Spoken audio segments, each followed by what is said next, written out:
Hello, hi, it's Natasha N.K.O, 23rd of June 2026 at 14:07. I'm I've started a book a while ago. I'm gonna start reading it again. It's called Brothers and Sisters by B.B. Moore Campbell, and it is.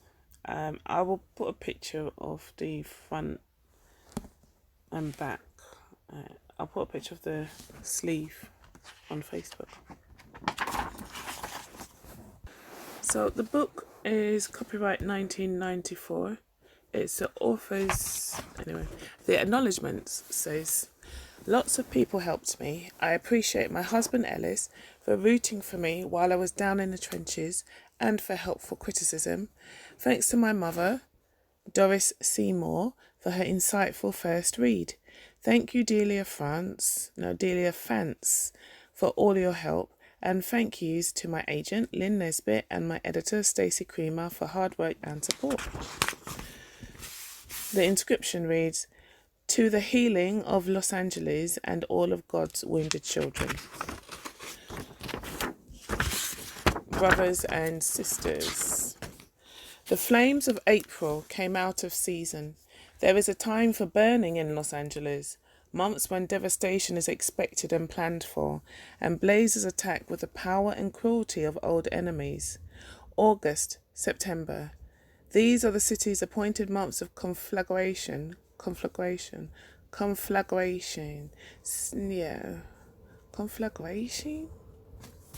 Yes, these are the city's appointed months of conflagration, which is an especially large, destructive and uncontrolled fire that causes widespread devastation to property, forests or communities. But the fires of April were not weather. They chose their own time, creating destruction that spared no one.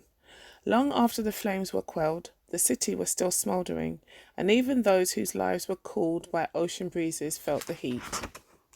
Chapter 1. When Esther Jackson looked up from the stack of slick new $100 bills she was counting inside the teller's cage of the downtown branch of Angel City National Bank and glanced out the plate glass window, the black woman inhaled sharply. You're out of balance, she said woodedly to Hector Bonilla. Her English was clipped, as precise and well enunciated as that of any television news anchor. The quiet teller, standing next to the 34-year-old regional operations manager, watched her with eyes that slowly widened as he saw her begin to squeeze the bills in the fist her hand had become.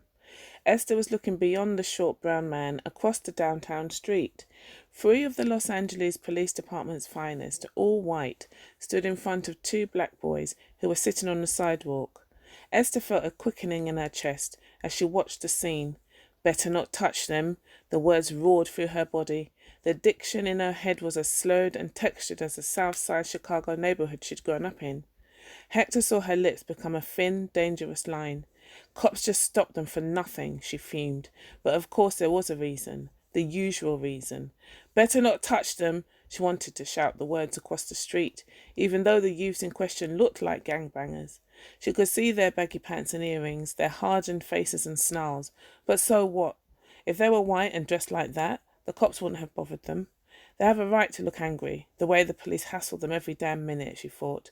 If this weren't broad daylight, damn cops would probably drag those boys off somewhere and beat the hell out of them. Beat them like they did Rodney. Esther felt her chest tighten as her mind replayed the infamous video, and she envisioned the circle of white men in uniform, their batons swinging viciously against the black man cowering on the ground at their feet.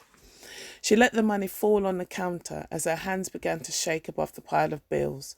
For a moment, she wanted to do what she'd felt like doing only 5 months earlier. When she heard the not guilty verdict in April and saw those 4 grinning white faces on her television screen, she'd wanted to smash them and anyone who looked like them. And now here it was September, and she still felt so overcome with rage that she couldn't breathe. White folks. What's the matter, Esther? One glance across the street and Hector knew precisely what was bothering Esther, but it was after 5 o'clock. He wanted to go home. Esther looked at him without appearing to understand what he was saying. Hector brushed his thin black moustache with his index finger, a distracted, nervous gesture. He moved closer to his boss. You look very angry.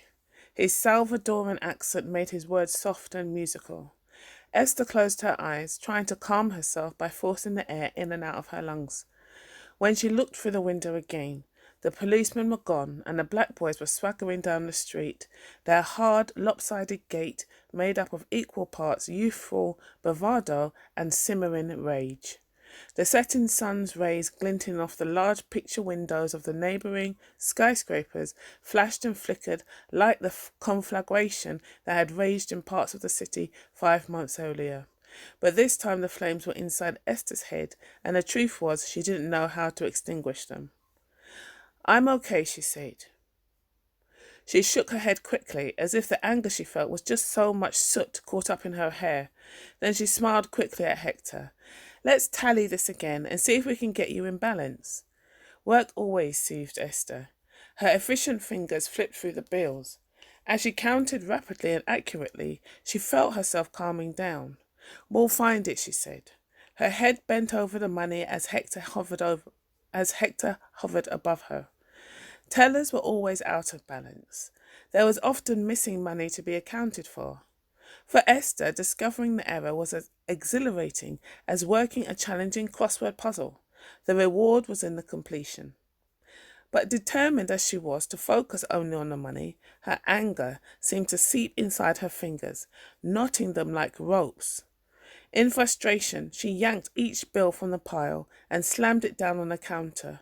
900, 1000, 1100. "Are you still here?" Hector and Esther looked up simultaneously at Mallory Post.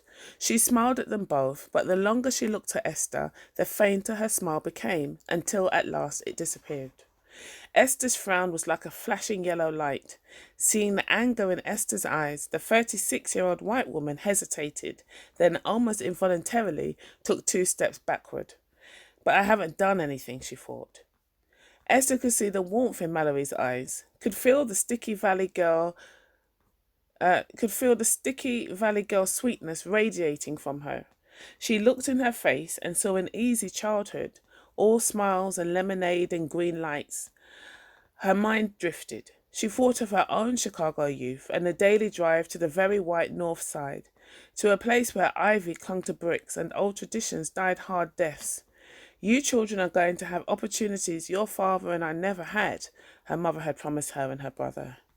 Facing Mallory, she thought of the girls at the private school, the ones who didn't give her the silent treatment or steal her homework that first hard year. She remembered the ones who were always full of friendly curiosity and wild smiles like Mallory's. Every time she opened her mouth to speak, a look of amazement crossed their faces. In the schoolyard one day, a girl had asked her, "Can you sing like Diana Ross?" She had trembled in front of that pale child, not knowing what to say.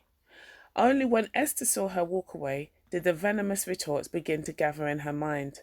They gathered for years. Now, as she faced Mallory, the hateful accumulation was overflowing inside her. Blazing dark brown eyes glared angrily into pale grey ones. Esther didn't know why, but just looking at Mallory intensified her anger. The women's contrasting moods only underscored their physical differences. Esther was tall, with heavy breasts, slim hips, a behind that jutted out into a rounded curve, and long muscular legs. Tina Turner legs. She was the voluptuous beauty of the week, more suited for a red rhinestone string bikini in a centerfold of jet than for a bank. Standing next to Mallory, the dark-skinned woman seemed strong, and even her clothes, the carefully blended ensemble of Anne Klein II skirt, Ellen Tracy jacket, and Jones New York silk blouse, the plain black Ferragamo pumps with leather soft as a baby's bottom, made her look coordinated and powerful. Esther was a woman whose beauty hinged on her state of mind. The happier she felt, the prettier she became. Under certain circumstances, her face took on a look of incandescent radiance, but at that moment, her smooth cocoa-coloured skin seemed dull. Her pleasant round face, which usually reflected carefully monitored professional congeniality, was filled with tension. The large eyes that stared into Mallory's weren't bright and clear, but brimmed with hostility. Her full lips, so beautiful when they were smiling, were bunched into a puffy protrusion. and Esther's short, dark hair, usually meticulously coiffed and painfully perfect, seemed violently dishevelled now, as though a ferocious wind had blown through it. Just looking at Esther's wild hair, Mallory self-consciously patted her own straight mane. It was dyed the colour of wheat and just grazed her shoulders. From time to time she considered going back to her natural brown shade, but she thought the blonde brought out the colour of her eyes. Besides, the decision to tint her hair had been hers alone, and she equated being blonde with being in control. It was the feeling she most often craved, especially now, as she felt the heat of Esther's unseasonable anger flickering like a flame between them. Mallory's face was narrow, and her nose and lips were thin. Mallory's face was narrow, and her nose and lips were thin, giving her a delicate prettiness, an aura of fragility. Of medium height, she had dieted herself to the kind of anorexic slenderness seen on Beverly Hills mannequins.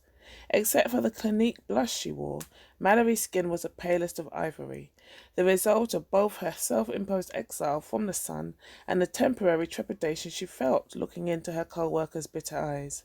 Had she done anything to offend Esther? She wondered uneasily. She felt at fault somehow, although she couldn't for the life of her figure out what she might have done to upset her colleague so. "Hello, Mallory," Esther said slowly. Her face assumed a calm, pleasant air. Her words once again stood at attention. The change was so abrupt and dramatic, it was almost as though she'd become someone else. She shook her hair a little, and every curl fell into place. "Hector is out of balance. Exactly $100 is missing," Esther said finally. "You do know Hector, don't you?" Mallory nodded. "Hi, Hector." The bank teller gave a slight nod. "How are you?" he asked softly. He took a deep breath and looked into Mallory's eyes, and then immediately looked away. He'd never been introduced to the white woman formally, although sometimes they said hello to each other. Mallory was a commercial loan officer. Hector rarely had contact with people from her department, although he knew that the lenders were considered far more important than tellers or anyone in operations, even his boss. Standing next to the slender white woman, he thought of his homeland and how the poor never dared to look at the important people in their eyes, especially when they begged them for money. Some things never changed. In El Salvador, as in Los Angeles, the important people were usually blancos. "I have to start interviewing for a new teller next week," Esther was saying in impeccable news anchor English. "We really need to get somebody else in here soon. Hector has practically been holding down the fort. He's really motivated, and he won't be in the teller's cage for long." She looked at him and smiled. Hector's head was bent over the money, recounting it carefully, but Esther could see his lips curl up with pleasure as he listened to her words. The black woman's hostility was evaporating. "I found it, Esther," Hector said suddenly. He held $100 bill in one hand and the money tray in the other. "It got stuck in the drawer." Esther let out a short chuckle and took the bill Hector handed her. In a way, she was disappointed. She loved being the one who found missing money. "Thanks, I'll see you on Monday." "Good night," Hector said, nodding so low to both women that he was almost bowing. Esther watched as he passed through the large glass front doors. Outside, a young woman with brown skin and long black hair was waiting for him. Hector took her hand and they walked down Spring Street together. Mallory moved closer to the black woman. "Didn't you tell me you had a date?" she asked. Esther's face softened and her full lips parted. Dimples the size of acorns accented her smile. Her teeth were large, white, and perfect. She'd forgotten that she'd told Mallory about her date. She usually tried not to talk about her personal life at work. "It's a blind date, and if you knew my friend Vanessa who arranged it, you'd know why I'm not in a hurry to get there," she said, chuckling a little. Mallory smiled eagerly, warmed by Esther's laughter. The woman has the most amazing mood swings, she thought. One minute she looks like she could eat nails, and the next she's as sweet as can be. "So go on your date, honey." "I just want to count this money one more time, honey." Both women smiled at the private joke. Honey was what the branch manager, Charles Weber, had called all the women who worked for the bank until Esther began confronting him with a sweet, "Are you talking to me? But you said honey. That's not my name." Mallory had followed suit, secretly angry with herself for having endured her boss's sexist indignities for so long. 100, 200... Esther slowly, methodically thumbed through the bills, enjoying the slick feel of the money as well as the routine of settling the accounts. You don't trust Hector? Mallory asked lightly. It's not that, Esther said, without taking her eyes off the bills, without losing her place. It's just... It's just that I'm ultimately responsible. She smiled with satisfaction, both at the knowledge that she was in charge and because of the pleasure she felt when she completed the tally and the numbers finally agreed. Mallory watched Esther silently. She was somewhat in awe, knowing that the black woman would have counted and recounted the money 100 times and stayed all night if necessary to make the numbers come out right. Such devotion to duty was mystifying to her. So many times she'd wanted to tell Esther that she wouldn't earn brownie points for working when no one was watching her. But she never did, because she sensed that her comments wouldn't make a difference. Every once in a while she had the inkling that Esther's seeming commitment to the bank wasn't anchored in dedication or even ambition. She was driven by darker forces which Mallory couldn't fathom. She watched as Esther took the money into the large vault in the rear of the operations section. Now really, she said when Esther returned, it's time to go home. Remember, I want to hear about your date on Monday. Have a good weekend, Esther said as she rushed out the door. She thought of the inaugural meeting of women in banking nearly a year ago when she and Mallory first met. The white woman had stood up in the middle of the session, her expression intense and angry, to declare that the women present should demand seed money for their fledgling organisation from the top male executives at their respective banks. They could think of it as out-of-court settlements of a class action suit charging them with creating and maintaining an industry-wide glass ceiling. When the other woman laughed nervously, her voice rose higher. I'm dead serious. We deserve the money. Esther was struck that night by the incongruity of Mallory's rage. Anger didn't seem to fit her. Her contorted mouth and loud voice were like a costume she'd put on. Her fury was opera, full of theatrics and falsetto notes that she sustained only until the curtain came down. Mallory was easy enough to talk to, and they seemed always to end up sitting together during meetings. Once or twice they'd gone for coffee afterward. Still, Esther was surprised when, immediately after the riots, the white woman approached her about coming to work at Angel City National. There's an opening for a regional operations manager, and I think you'd be perfect, Mallory had told her. Esther was appreciative, but not interested. She held the same position at Federal already. Operations was the stepchild of the industry, the lowest pay, the least prestige. She wanted to get into lending, where the financial rewards were greater and where her MBA would be respected. Look, Mallory, thanks for thinking about me, but I got into operations because when I made the switch from retail 2 years ago, it was the only available opening at Federal. But my goal has always been to become a lender, and the word I'm getting is that within the next year or so, Federal will let me make the switch. I'm not going to jeopardise that for a lateral move at Angel City. Listen, I know you want lending, but there are some things you need to consider. First of all, I didn't just say operations manager, I said regional operations manager. The downtown branch is the regional centre, the largest in the area. 4 other banks report to us. The operations managers in all those banks would report to you, and in addition, you would serve as branch operations manager for the downtown office. That's a hell of a lot more responsibility than you have now. If you do well, and I know you will, I think you'd be in operations a year at the most, and then you could make the switch to lending. And I'm sure this position pays a lot more than you're making now. Let me think about it, Esther said. Esther came to Angel City's downtown regional headquarters a month later. During the first 4 months, she fired 2 tellers, streamlined the branch's safety deposit box system. During the first 4 months, she fired 2 tellers, streamlined the branch's safety deposit box system, and improved employee morale. There were nights when she didn't get home until after 10 o'clock, barely time enough to go to bed and begin the process all over again the next day. Listen, Mallory said one evening, you don't have to put in such long hours. Nobody expects it. I'm having fun, was her reply. It was true. She always woke up eager to begin her day. The prospect of meeting with her staff, assigning tasks, delegating responsibilities, and attending to the 1,001 nitpicking details made her adrenaline flow. But the reward she expected was slow in arriving. Esther's attempts to find a mentor who would help her make the transition to lending were just as frustrated as they were at her old bank. Her boss was out of the question. Charles Reuben knew banking inside out, but Esther didn't want to risk the kind of close contact a mentor-protege relationship called for. Charles was a better conduit for women who were willing to sleep their way to the top. Mallory gave her several leads, including the regional branch manager at the Valley headquarters branch, which included the area just north of the city, as well as several senior leaders in her own department. Esther dutifully and enthusiastically approached each one of the white men Mallory recommended. One by one, she took them all to lunch, and over an expensive meal attempted to sell her intellect, her integrity, her financial acumen. Each nodded and seemed to listen intently, but after she made her follow-up calls and sent her thank you notes, she never heard from a single one. They refused her subsequent invitations to lunch politely but firmly, and avoided eye contact when she happened to meet them in the bank or in the elevator. Their message was clear.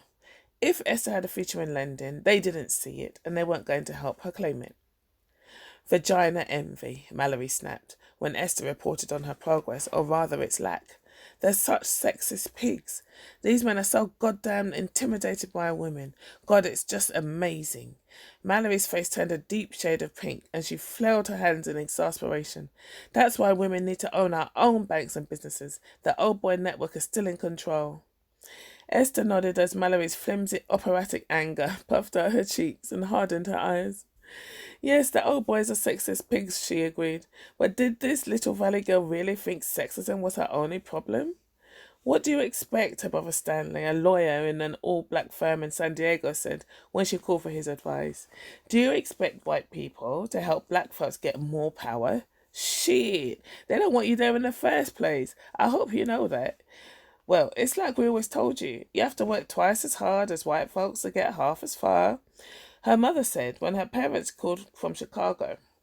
That credo of upwardly mobile Negroes had permeated her childhood, along with Lift Every Voice and Sing and the 23rd Psalm. Hearing the words again, Esther realized both how powerfully they were pressed into her subconscious and how little control she had over the toll they took on her life. After all, you're qualified. Your father and I did our best to help prepare you and your brother. You're not some affirmative action reject. Now, if you want to become a lender, you just have to outwork them. That's all there is to it.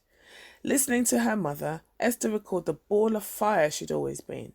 It was her mother who announced one night at the dinner table that she thought it would be a good idea for her and her husband to go to college.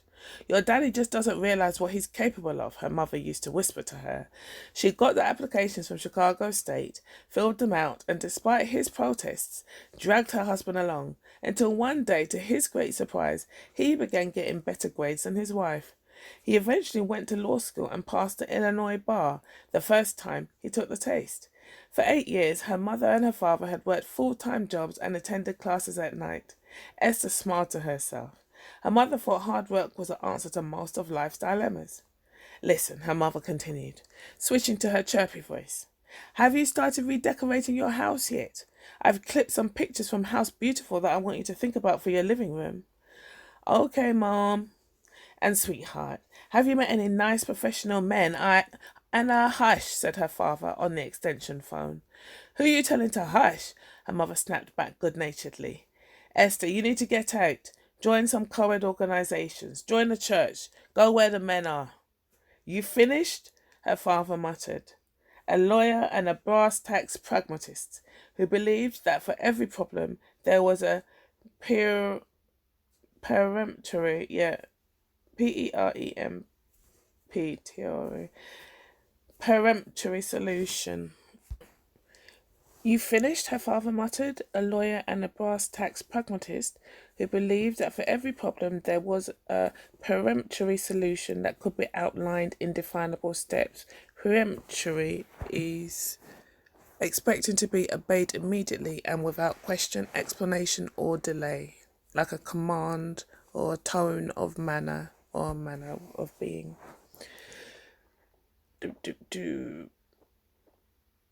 Yeah, so for every problem, there was a peremptory solution that could be outlined in definable steps. He'd been clearing his throat repeatedly. It was the noise he always made when he was deep in contemplation.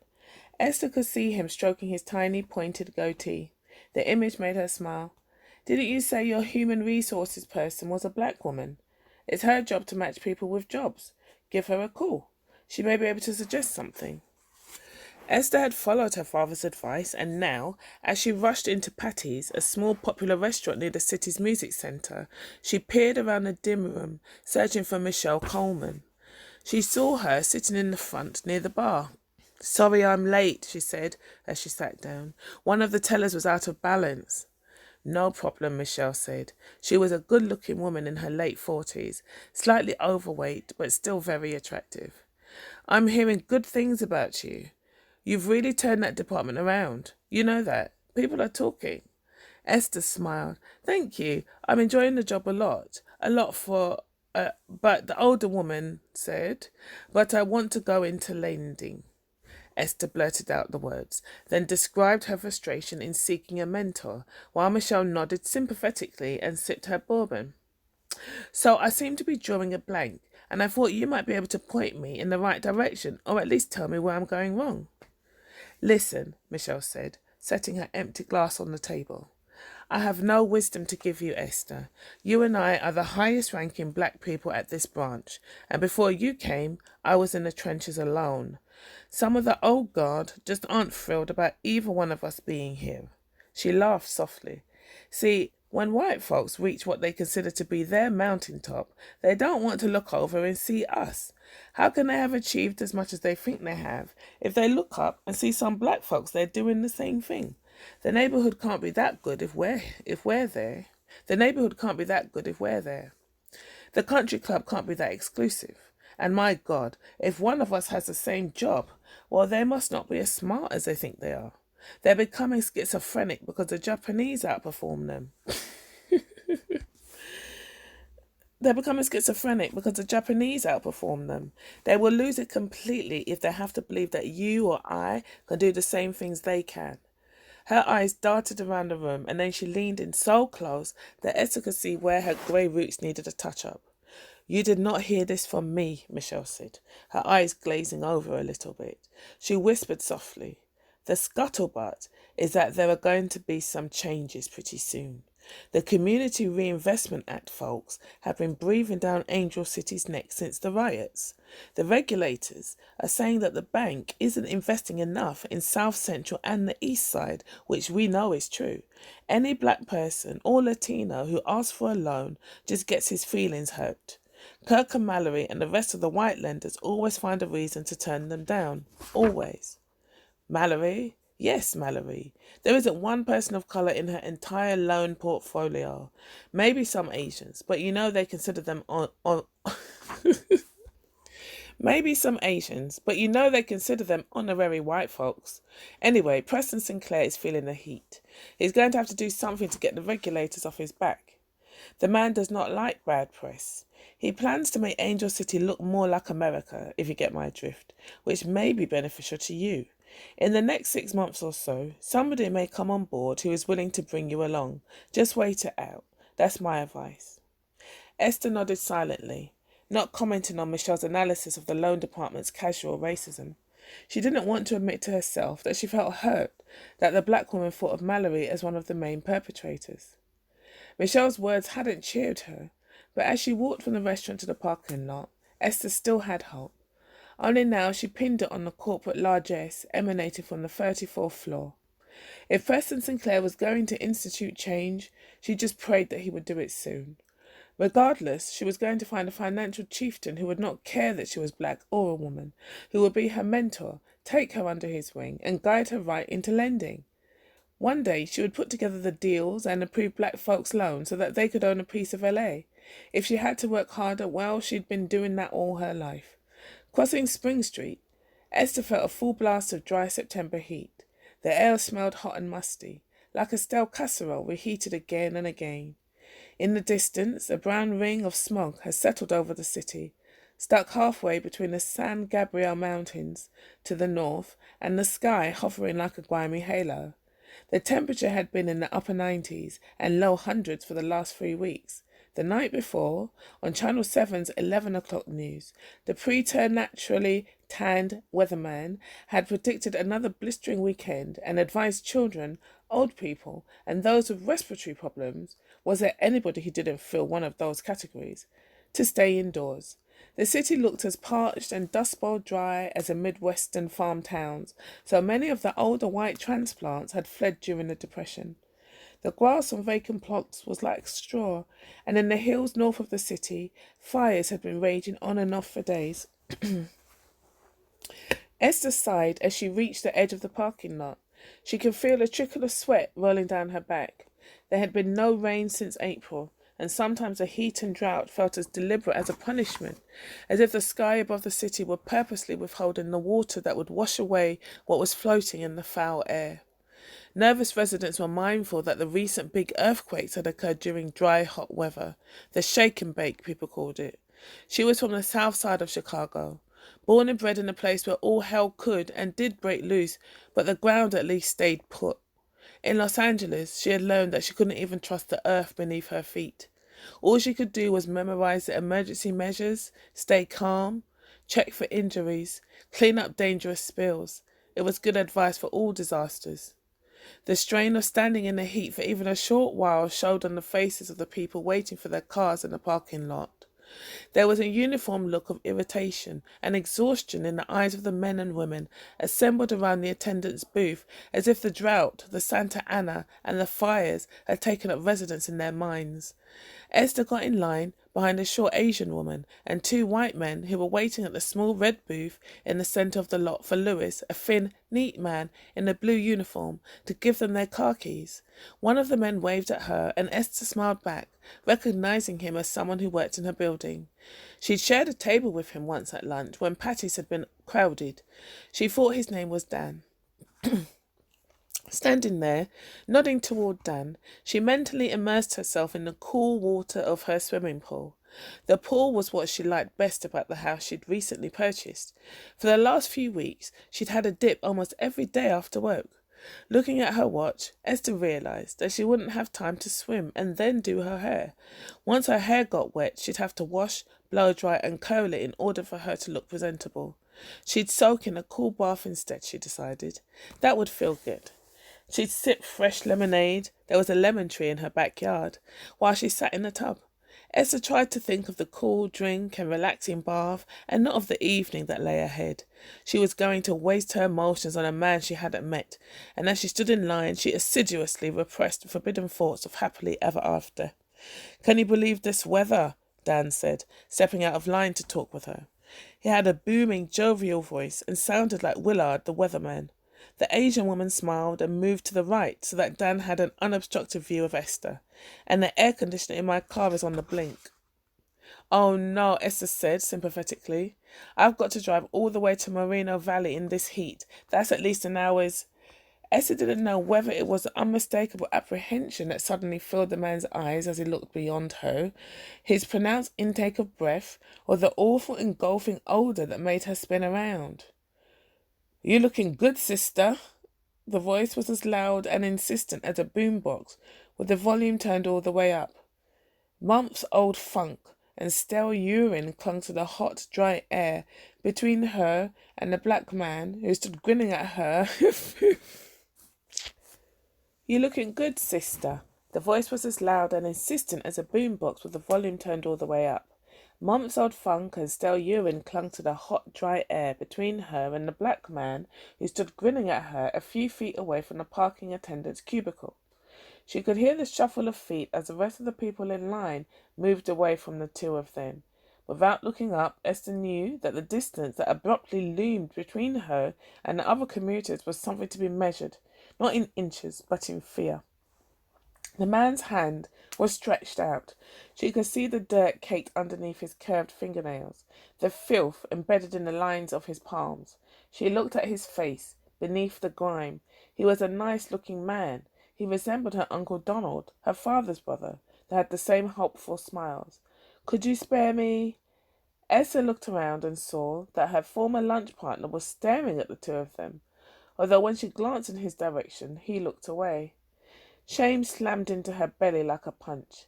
Why did the man standing before her have to be black, stinking, and in need in front of people who were none of the above, talking that sister mess?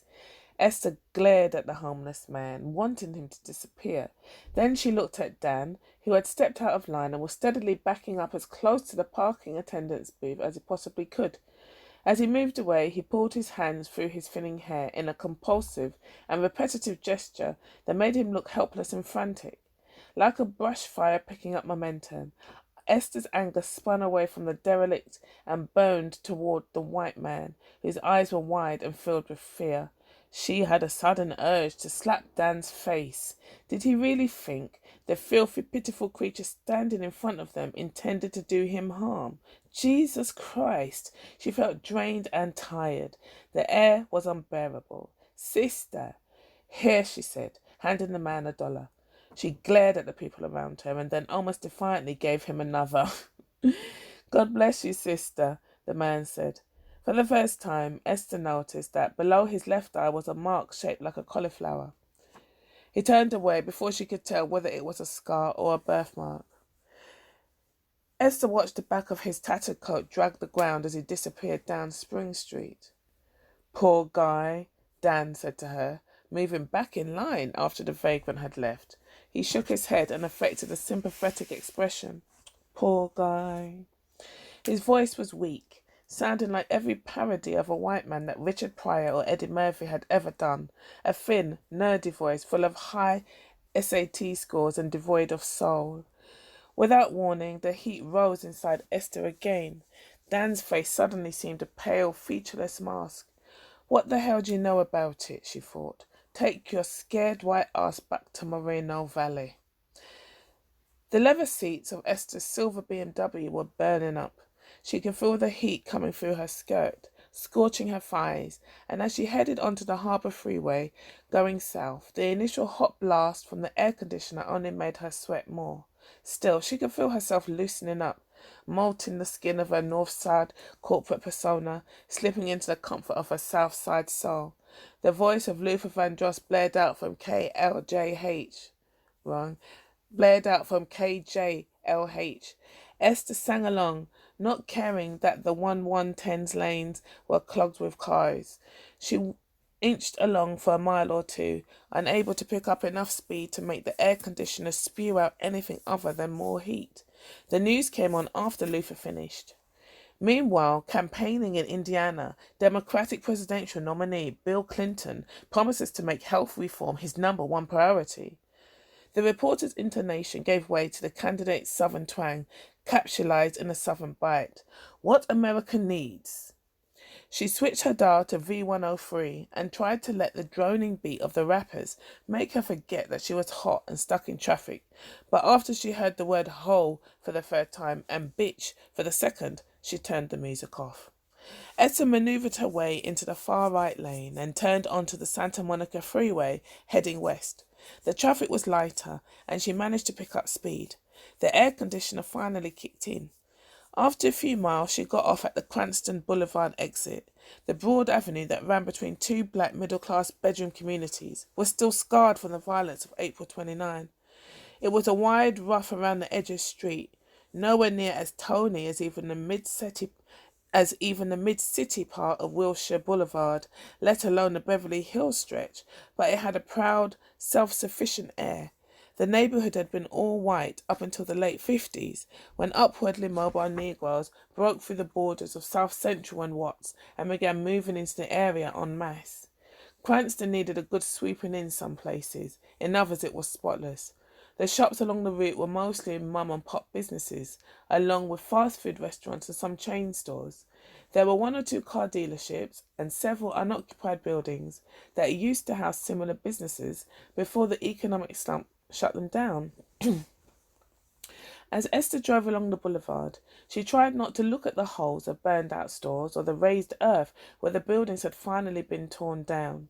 Funny what had survived and what hadn't. Not one of the 6 wig stores that lined the avenue had been touched. Funny what had survived and what hadn't. Not one of the 6 wig stores that lined the avenue had been touched, much to Esther's chagrin. She had dreamed of torching them herself long before the unrest. They ghettoized the neighbourhood. She passed by the site of the chain drugstore where she used to have her prescriptions filled. Gone. Less than a mile away, another from the same chain had been destroyed, as well as an auto track on the same lot. There were stores along the street that had suffered only a few broken windows. Most were untouched. The 2 closest 7-Elevens, one on Slauson and the other on La Cienega, Cienega, had been burned but were on their way back. Already the new prefabricated structures were almost complete, and bright signs attached to the wire fence proclaimed, "We're coming back," as though the occupants had moved to Miami and then changed their minds. In all the madness of April 29, none of the recreational facilities had been touched. Neither the bowling alley nor the theatre had been disturbed. The new mall, the jewel of the neighbourhood, survived unscathed, and as Esther passed by it, she felt both anger and resignation. The 2 department stores offered goods that were mostly inferior to the qualities sold in similar stores on the west side, but bad as they were, the neighbourhood needed them. Housing prices had plummeted in most of the city, and if the mall became a casualty, values would decline even more in the neighbourhood surrounding Cranston. A huge wrought iron fence bordered the mall. Many people believed it had deterred looters, and as business began to rebuild, some were erecting gates as a precautionary measure against future outbreaks of civil unrest. The reasoning was that steel was an adequate barrier to rage.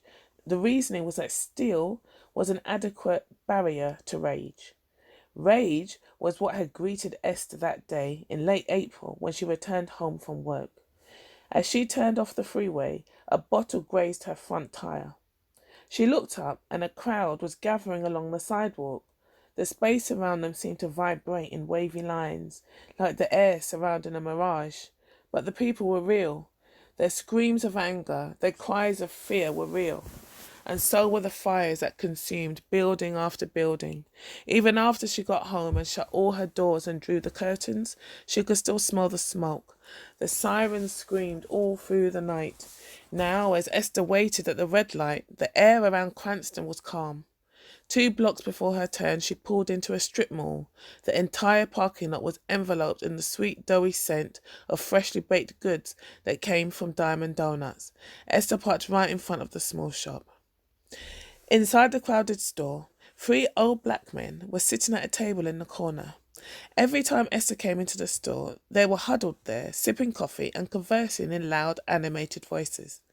A plump Korean woman who looked to be in her 50s was leaning over the counter listening to the men.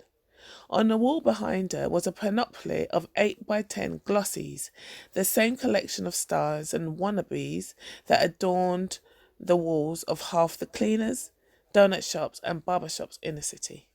Dolly Parton, Cher, Prince, all were autographed to Hyan and Henry in the same scratchy handwriting. Below the photographs on the floor, in a solitary corner, was a small table covered with a red cloth. A bowl of fruit, a plate of donuts, and 2 burning candles were placed on it. The owner straightened up when she saw Esther. "How are you today? May I help you?" She pronounced every word very carefully and slowly, then smiled in the same painstaking manner. Her head bobbed just slightly as she spoke, as though the gesture was an unwanted habit she couldn't break. 3 apple bran muffins, Esther said, pointing to the ones she wanted in the case. The woman plucked them out with a pair of steel tongs and dropped them into a small white paper bag, which she handed to Esther. Esther gave her a $5 bill. "Thank you," the Korean woman said. Her polite acknowledgement gave no hint that she distinguished Esther from any of her other customers. There was no real warmth in the smile that never left her face, just a desire not to offend. The boarded-up window behind her was a constant reminder that she was in a new land with new rules. She placed the change carefully in the palm of Esther's outstretched hand, not on the counter as she would have in Seoul. S-C-O-U-L, yeah. "You have a nice day, evening," she corrected herself quickly, then put her hand up to her mouth and giggled. A red Buick was blocking her in, and Esther had to wait a few moments before the driver moved his car. The lot was so crowded, She had to inch her way into Cranston. Just before Esther reached her turn, a huge billboard loomed into view. The background was a vivid, oceanic blue. The picture of a premature black baby with bark-coloured toothpick arms and legs, his shrunken torso filled with needles and tubes, seemed to leap out at her. His tortured body, so obviously struggling to stay alive, was a warning to pregnant drug addicts, but the caption's caution seemed aimed at the beleaguered city. He couldn't take the hit. Esther entered another world when she made a right turn up the hill. The area known as Park Crest was the centre of black middle-class life in Los Angeles, although some whites lived there still, mostly older people who, for whatever reasons, hadn't joined the exodus to the suburbs in the late 50s and early 60s. There was also a trickling in of younger whites, yuppies who had discovered the neighbourhood after the Gazette did an article on it several years before. Esther left behind the littered boulevard and was surrounded by verdant hills, elegant Spanish stucco homes, and gardens filled with roses, impatiens, bougainvillea, lemon and orange trees decorated the lawns, and the sweet scent of the fruit and flowers hovered in the air. Yet despite its pristine beauty, the neighbourhood was on guard like the rest of the city. The lawns that decorated each charming house were dotted with signs from various security companies: American Security, Westex, Home Security, all proclaiming the same bold warning: armed response. The signs were as much a reminder as the Mercedes and BMWs that sat smugly inside each attached garage. The residents of Park Crest were people with something to lose. As Esther's BMW climbed the hill to her own street, she passed retired neighbours. Older black women mostly, who were watering their lawns.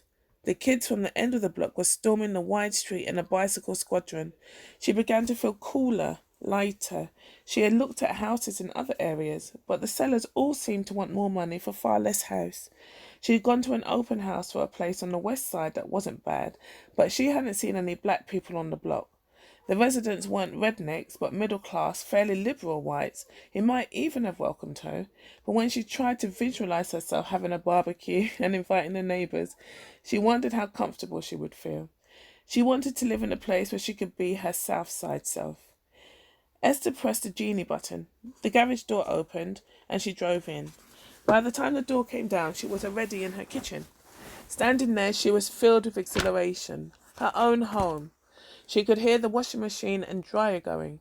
The house smelled like pine sol. Lupe, she called. Her housekeeper came on Fridays, and sometimes she stayed late. Esther walked upstairs to her bedroom. I'm here, Missy Esther, Lupe answered. She was ironing in the smallest of the 3 bedrooms, her long black braids swinging every time she lifted the iron. She smiled, revealing a gold tooth. Esther sighed. It was on the tip of her tongue to remind her housekeeper not to call her Missy, but she knew that the woman was uncomfortable with such informality. Instead, she pointed to her watch. It was after 7 o'clock. Go home, she said to Lupe, who immediately showed her the unironed clothes left in a basket. Next week, Esther said. Oh, Lupe, wait a minute. She reached inside a small closet and pulled out 2 shopping bags filled with outfits she no longer wore. Do you want these? Lupe didn't look inside. Thank you, she said, taking the bag. You're very nice. The dryer on the service porch next to the kitchen shuddered as it stopped, and the floor shook a little. Esther howled and jumped up with alarm. Lupe gazed at her in amazement. Missy Esther, you scared? No. The dryer on the service porch next to the kitchen shuddered as it stopped, and the floor shook a little. Esther howled and jumped up with alarm. Lupe gazed at her in amazement. Missy Esther, you scared? No, look at the clothes, see if you like them. Esther watched as a brown-skinned woman examined the skirts and pants and blouses. She remembered how, when she was little, her grandmother used to bring her bags of dresses and sweaters, hand-me-downs, from the children of the white women she worked for. Even though they were usually nice things, she recalled feeling embarrassed when she wore the old clothes of white children she didn't know. Now, standing in front of Lupe, she wondered what the woman really thought about accepting her used things. The words zigzagged through her mind in a guilty pattern. I have become Miss Anne. But Lupe seemed pleased. "Thank you, Mike," she said over and over until Esther was embarrassed. She was anxious for her to go home. The woman her grandmother worked for would talk on the telephone and sip coffee or watch television while the black woman cleaned. A thump, lazy heifer," her grandmother would say, fuming even as she distributed the children's clothing her employer gave her. "Doesn't even have the decency to go shopping while I scrub her nasty floors." Esther didn't feel comfortable relaxing while someone else was cleaning her house. After Lupe left, Esther made herself a pitcher of lemonade with lemons from her own tree, then poured herself a glass. She liked being in her house when it had just been cleaned. The Spanish stucco had been built in 1928 and still had the original mahogany floors and oak baseboards and trim. On Fridays, the wood was polished to a dazzling sheen. For a moment, she leaned against the kitchen counter and enjoyed the beauty and fresh cleanliness of the room. Everyone who visited Esther was amazed to learn she'd been there. Yeah. Everyone who visited Esther was amazed to learn she'd been there only a few months. She completely organised the place the first week after she moved in. The books were on the shelves, the CDs in their case, and every picture was hung as though she'd lived there for years. Of course, the house needed to be modernised, she thought, as she stood in the old-fashioned kitchen. This is project number 1, she decided. Esther looked at her watch again. She had to get ready. Only when she was sitting in a tepid bubble bath that smelled like jasmine, sipping the rest of her lemonade, did thoughts of the impending date intrude. As she stretched out in the water, Esther allowed herself the luxury of hoping for the best. Suppose the man was fine. Suppose he was fine, tall, intelligent, successful, and ready to commit. What if they liked each other instantly and he was a great kisser and a wonderful lover? She could feel the soft mushies creeping up her spine. Stop that, she told herself loudly as she stepped out of the tub. After she dried herself, Esther stared at her nude body in the full-length mirror in her bedroom. Her dark skin glistened over her flat stomach and round behind. But Esther shook her head in dismay. Jesus, my butt is the size of New Mexico, she thought glumly. And my breast is as Elsie the cow. He probably likes women the colour of the inside of almonds. Women with hair that cascades down their shoulders and blows in the wind, and with pert little titties that stand at attention.